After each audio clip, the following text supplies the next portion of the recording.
शीतल की शादी को 6 महीने हो चुके थे। ससुराल में उसकी पहली नवरात्रि थी। मायके में नवरात्रों का समय बहुत सुकून भरा होता था। सब लोग व्रत रखते थे और सारा दिन पूजा, भजन और आराम में बीतता था। पर ससुराल में चीजें बहुत अलग थी। ससुराल में सभी लोग नवरात्रि का व्रत रखते थे, सास, ससुर, ननद, देवर और यहाँ तक कि पति भी। लेकिन यहाँ व्रत का मतलब सिर्फ पूजा पाठ नहीं था।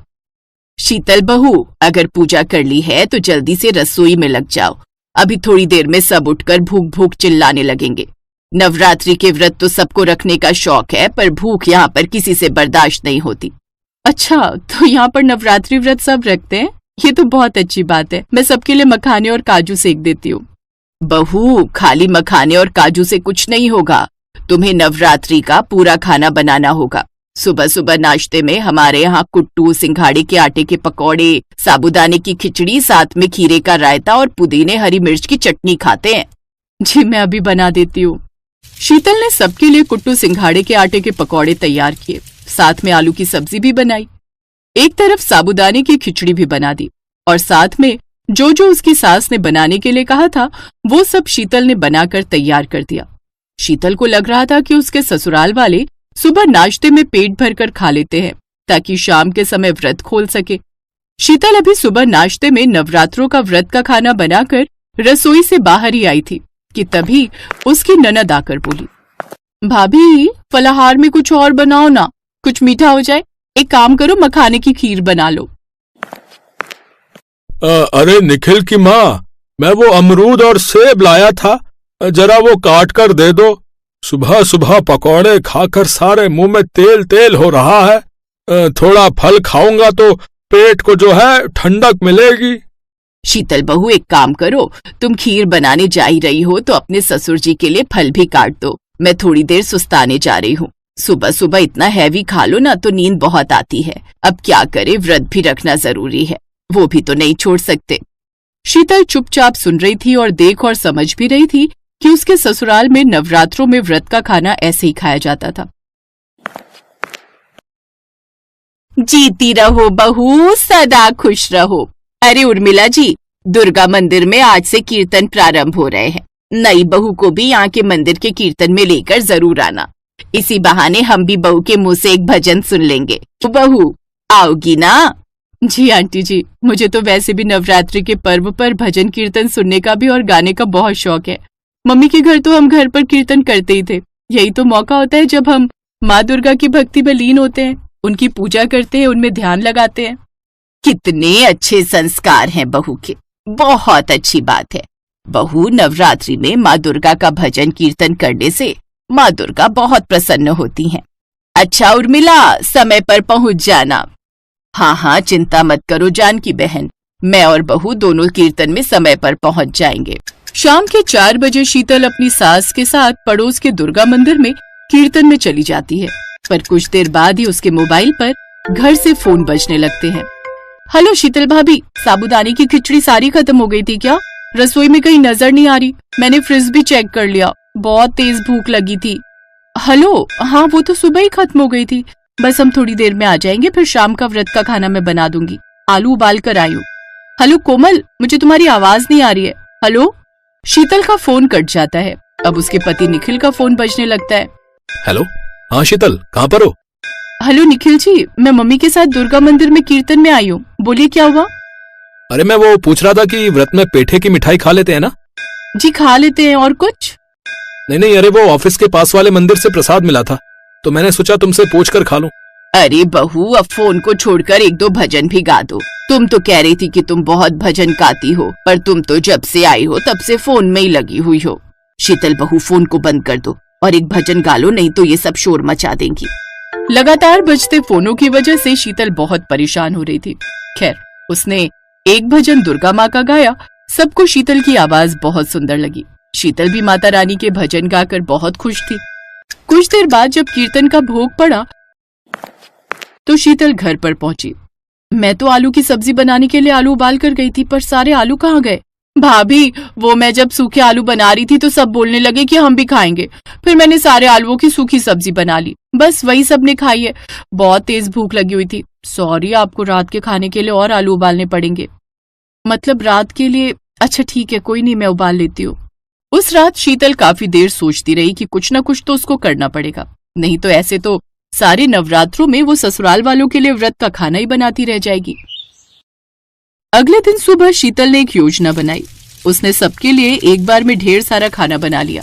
साबूदाने की खिचड़ी, कुट्टू सिंघाड़े के पकौड़े, आलू की सब्जी, मखाने की खीर और फल।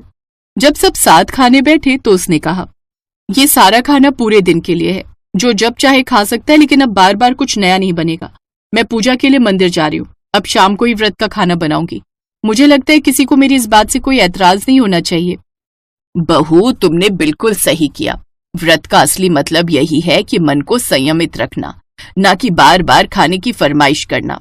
तुम सब भी शाम के समय मंदिर होकर आना, माँ दुर्गा का आशीर्वाद प्राप्त करना।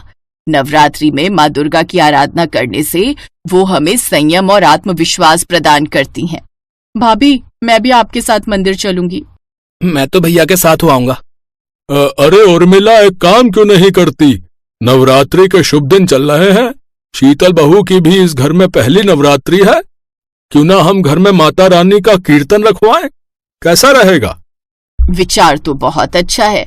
मैं आज ही जानकी बहन को कीर्तन की मंदिर वाली मंडली के लिए बोल देती हूँ। बहू भी बहुत ही अच्छे भजन गाती है। घर में नवरात्रों पर खूब रौनक जमेगी।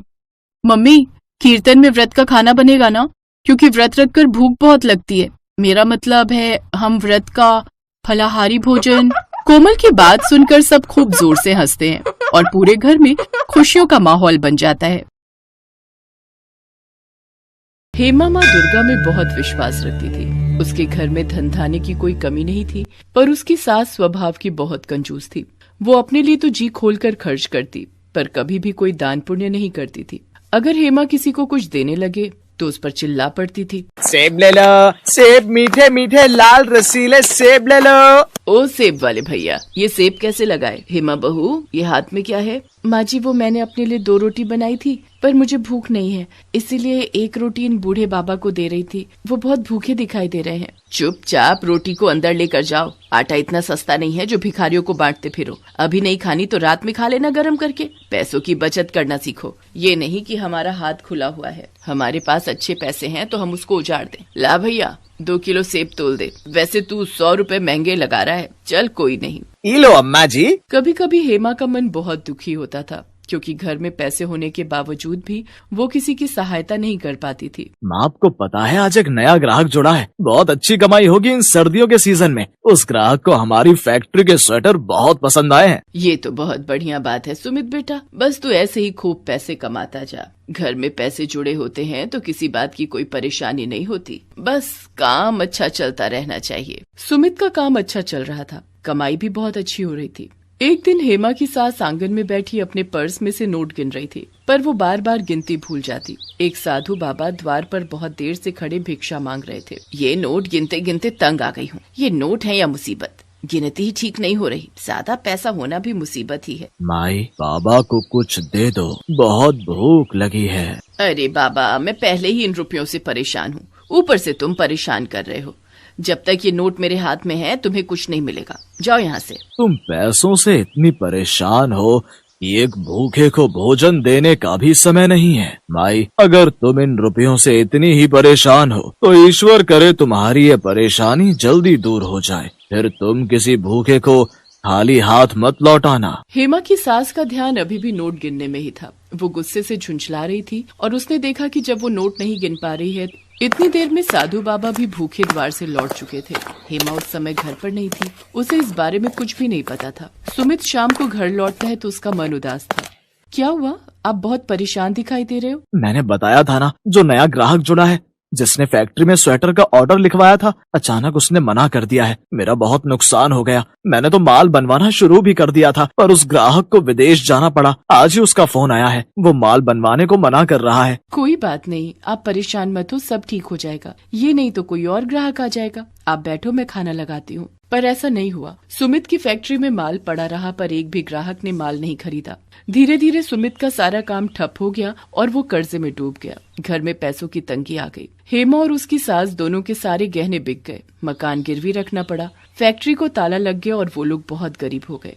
एक दिन हेमा घर के बाहर झाड़ू लगा रही थी, तभी वही साधु बाबा फिर से आए। क्या हुआ, आज भी मैं यहाँ से भूखा जाऊंगा? हेमा की सास देखती है ये तो वही बाबा हैं जो कुछ दिन पहले उसके घर से भूखे गए थे। हेमा की सास की आंखों में आंसू आ जाते हैं। नहीं बाबा, ऐसी बात नहीं है। पहले मेरे घर में रुपया पैसा सब कुछ था, मैं तब भी आपको भूखे पेट भेज रही थी। आज मेरे घर में अन्न का दाना नहीं है, इसलिए मैं आज भी आपको द्वार से भूखा भेजने पर मजबूर हूँ। मुझे माफ करना बाबा, अब हम पहले जैसे धनवान नहीं रहे, हम बहुत गरीब हो गए हैं। रुकिए बाबा, ये रोटी और चटनी आप खा लो। बेटी, तुमने मुझे अपने हिस्से का भोजन दे दिया और तुम भूखी रहोगी? बाबा, मैं भूखी कहाँ हूँ, मैंने माँ दुर्गा का नाम लेकर उनके प्रसाद की मिश्री खा ली, मेरा तो उसी से पेट भर गया। जीती रहो बेटी, तुम माँ दुर्गा की सच्ची भक्त हो। घर में ये परेशानियाँ इसीलिए आई हैं क्योंकि तुम्हारे घर से कभी भी किसी गरीब और बेसहारा को दान पुण्य नहीं हुआ था।